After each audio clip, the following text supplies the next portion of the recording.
Just did some research and summed it up here. What I've learned is that some TA people have these concerns about IT leaders in the interview process. One is there can be an over-reliance on jargons, acronyms, and technical details. Now, this makes sense because what I said earlier, IT people may spend more time with other IT people who know that language, right? I was in marketing for much of my career. I bet marketing people talk in language that's hard for non-marketing people to understand. They do. They do? Okay. That also sometimes they're not their authentic selves in conversations.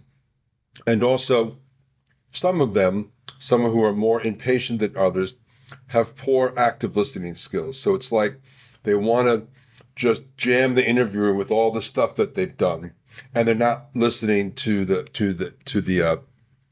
conversation, right? It's kind of talking and waiting to talk. Please forgive this slide. There's a lot in it, but I really wanted to get it across.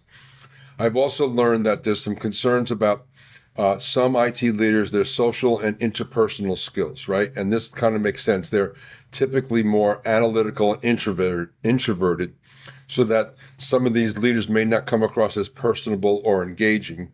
This can be challenging in roles that require strong leaderships and team building skills. So if you aren't coming across as social and personal, and the role is for a big team leader, that might not work. That might not work well for you in the interview process. Talking about presentation and engagement. So some IT leaders may find it challenging to keep a diverse audience engaged during interviews, right? You need to be able to adjust their approach to ensure message resonates with all interviewers. Again, the mixed audience world. And the last one is emotional intelligence.